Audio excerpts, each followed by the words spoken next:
Hello everyone, it's me, McMiner, and welcome back to another reaction video. Today's reaction video is kind of unexpected, but it's going to be a really nice one because JaidenAnimations uploaded a new video called My Experience Living in Los Angeles. And to be completely honest, I've always wondered what it's like being in cities like Vegas or LA or New York even. But yeah, we're not going to waste any time with this. We're going to just hit play considering it's almost 60 minutes long. So yeah, we're just going to hit play and see how this video goes. So here we go. 9 years ago, James and I talked about what it was like living in our home state, Arizona. I honestly don't remember most of what we said in that video. I tried to rewatch it as a refresher. There's that creepypasta story called Arizona but too. Turns out after 5 seconds, I'd rather be. And that story's a really good story. Eyes on me.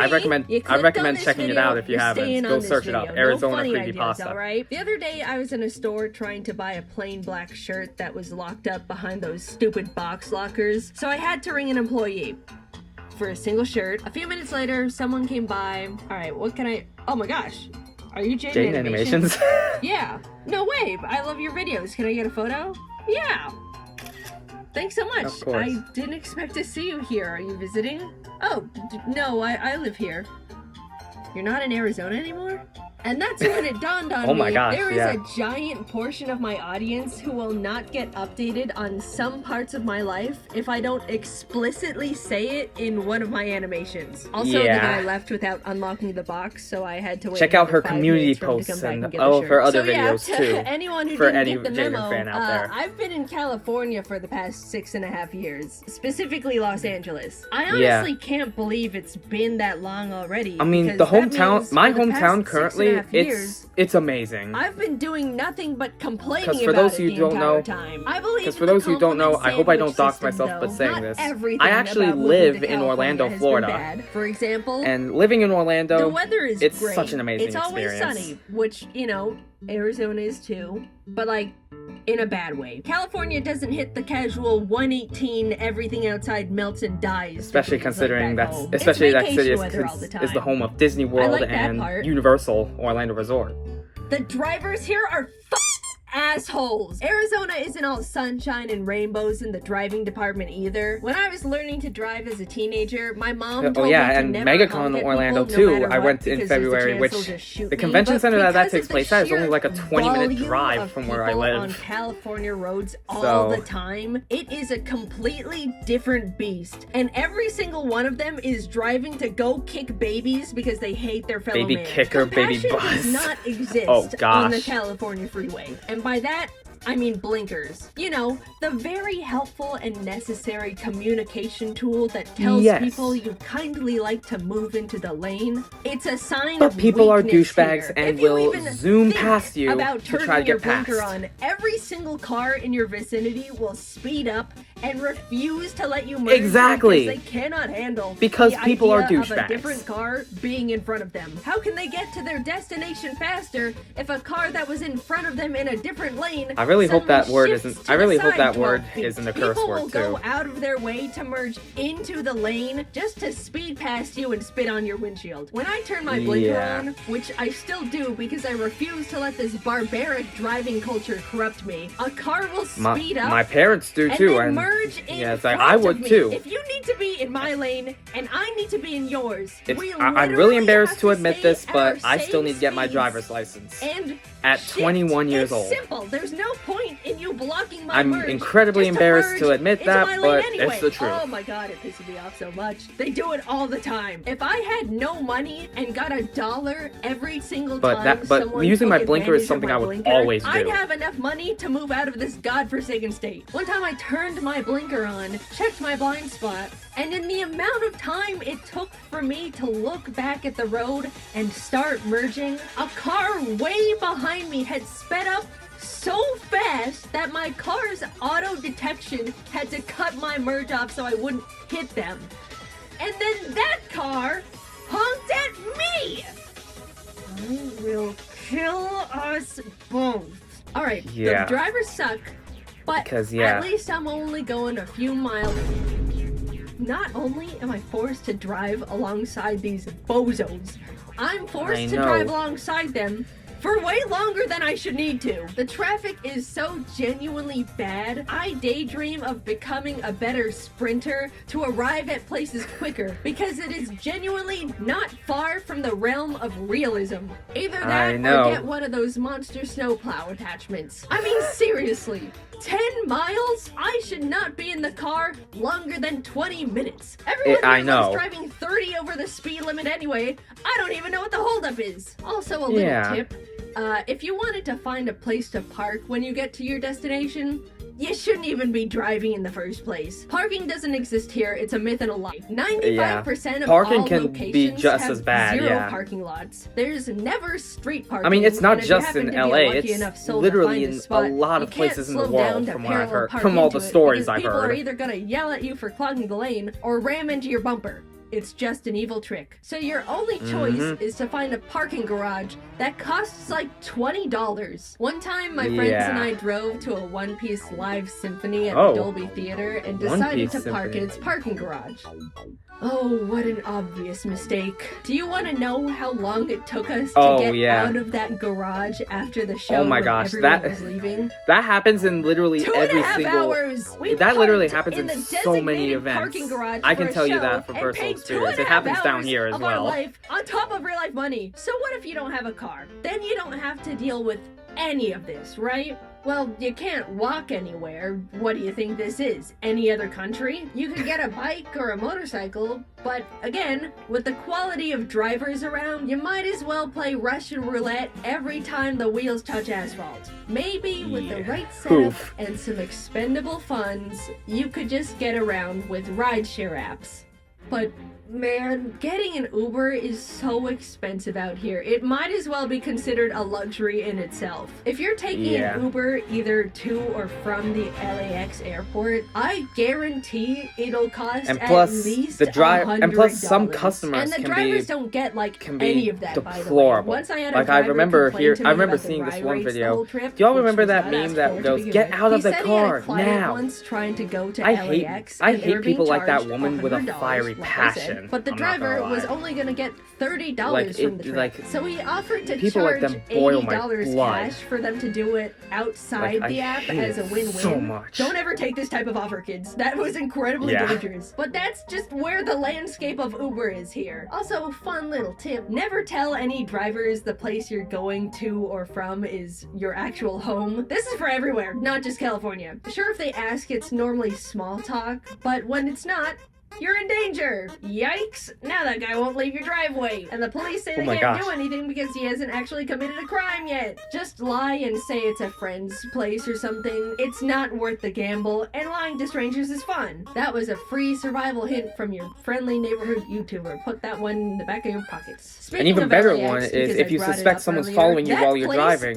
make 4 of the same turn, and if they're still following you, don't go home. Go to the nearest police station. I would consider it a viable punishment for being a bad person. But innocent people are forced to be subjected to it every single day, and it's inhumane. You have every single asshole with a plane ticket in the entire city and beyond enter through the same stupid entrance, forced to drive through the same loop bumper to bumper until they get to their specific gate. No branching paths, no attempts to categorize the types of arrivals, just a single slaughterhouse Mario's line Burger like Factory. cattle. But in normal slaughterhouse lines, the cattle don't hate each other. I was talking about bad merging before. It is legitimately survival of the fittest in the LAX horseshoe. Absolutely no one will let you merge lanes ever unless you threaten to fist fight them right there on the concrete. One time I sat with my blinker on in traffic that was not moving for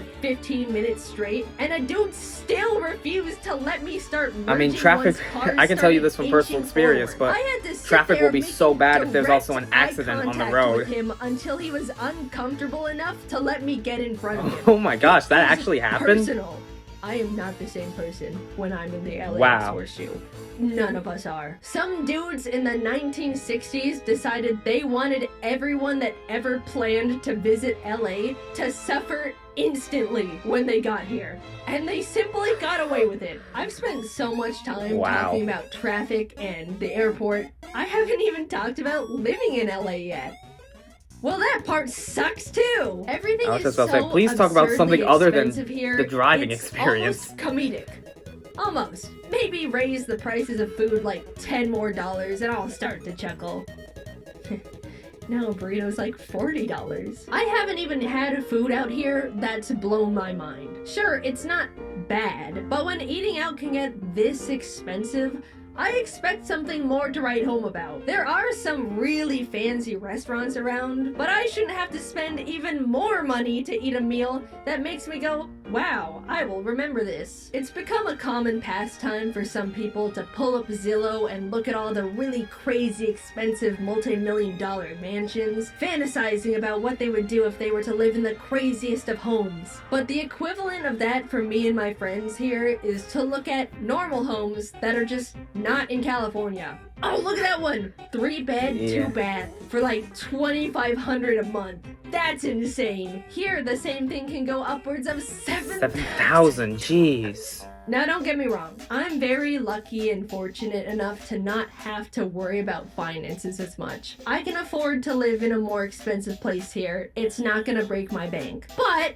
at the same time, I'd like to still be relatively smart with money. Sure, I tend to splurge on plushies and trinkets. Haha, Jane's buying especially another of Hatsune figure, Miku, but we know. outside of that stuff, I'm really not spending money on anything. I mean, I recently I'm became a not into Krypton luxury Future Media Inc. cars fan, or clothes so or any of that I'm a type fan of culture. every member of the It's Piapao trinkets, squad, plushes, including and Miku, admittedly, Kagami, Eren a and little Len, too Megami much and Luca, DoorDash. and But Mako I and have a Kaido, job which that I can expect a perform review of literally makeshift anywhere Mako in and the Kaido entire plushies world. And I'm sometime in sitting either here September or wasting October. extra costs on living in one of the most expensive cities in America. It feels bad. And I don't know if you picked up on it yet, but I don't even really like it here all that much. So, why? Why do I choose to burn extra money just to exist in LA? Yeah, it's like if you don't like it here, try coming. All of my Jaden, if you're watching this, try coming down here to Orlando. See how much you like it, because I personally love it here in Orlando. That's what makes a place feel like a true home. But all of my friends are also content creators that can work anywhere too, and if we all just banded together and decided to move somewhere else, that would sure be swell. Unfortunately, it takes a lot of time, coordination, and resources to try and figure out an entirely new place to move a giant friend group of people. So we've essentially soft-locked ourselves here until we can all agree it's time to get out of here. I'll give LA some credit. Fair enough. Okay. Because I don't know if down here has any places that are suitable for big groups. There's always some like sort of fun event going on. Concerts, tours, random pop-ups. I went to a live screening of the season 2 finale of Severance where the cast got to talk about it afterwards. And that was one of the coolest experiences of my life that's so really far. cool. You name it, it is happening in California. Truly, you will never be bored here if you're always looking for I know that there's to a do, Comic-Con that and takes I place in San recognize Diego that in is California as well. incredibly valuable. But at the same time, it means there's always tourists visiting, and Los Angeles is a very disgusting I mean, there are a city bunch for of tourists to fair visit. enough. It smells like pee. There are a all bunch the of tourists time. that come down here too because of Universal and Disney World. There's constant crowds everywhere you go. When it rains, the pee smells even worse. Every once in a while, I need to go into the city for some reason or another, and those are bad days. Also, if you want to see all these cool things, you don't have to live in California to begin with. In fact, living here only desensitizes me to all the awesome stuff constantly around. Back when I first moved, I was really close to Disneyland, and for the entire 2 years I spent over there, I only went to the alleged happiest place on earth a single time because of a friend's birthday. That's more of a personal experience, though. Did you ever go to Universal Studios Hollywood, though? To Disney or Universal who go to them all the time. But for me, I always just think, I can go there anytime, so maybe later. And then later is more. Oh my gosh, that's literally me with Disney World and Universal Orlando Resort, come to think of it. It's expensive. A lot of people dream of coming here and making it big. And if you can afford it, you can definitely live luxuriously. But I am just really not built for all that. I grew up in a tiny desert town with like no people in it, and prefer to be holed up in my house 90% of the time. Because Arizona consists of mostly deserts, I'm assuming, from what I remember. How However, as much as I want to uproot everything again to live somewhere else less expensive and more compatible with Oh, is my that preferred Ooey Auntie lifestyle, cat? I do think LA is a good place for me to be right now. Both the YouTube and animation I get it. are here. I don't need to travel for most of the events I get invited to, and content creators are always visiting for something or another, so I get to meet a lot of fellow creator friends. I can't say anywhere else in the world can offer all these benefits that specifically apply to me right now, and it's also just a lot of fun. I might not exactly like it, but LA is my home for at least the next few years, and I do get to have a lot of fun here with my friends. It's a toxic relationship, I suppose, but I'm sure in a decade when I'm somewhere else and reminiscing on the past, I'll have very fond memories of it all. So I can complain all I want while I'm here, but deep down, I know California has been such a huge part of the most defining years of my life, and I'll hold a very special place for it in my heart for a long time. Same here with me. Same here with me in Florida, honestly. I'll hate those parts forever. Oh yeah, me too, honestly. Video, but if you missed it, we're selling Tostada merch for the first time ever because everyone begged and pleaded for it. Please go check it all out. I think everything turned out so silly and good, and she's only available until September 7th. And here's a picture of her for the people who stayed till the end of the video. Okay, bye-bye. Yes, bye-bye. Until next time. But yeah, I can definitely understand a lot of the things that she said in this video, especially considering where I live is kind of an equivalent, like I said, where I live is kind of an equivalent to this sort of thing, because, yeah, I don't know, because, yeah, y'all probably heard me say it during the reaction, so I'm not going to say it again, but, yeah, but that is going to do it for this reaction video. Thank you all so much for watching. If you enjoyed, hit the like button, and if you haven't already, consider subscribing and ringing the bell for updates on new videos, and I will see you all in my next video. See you guys!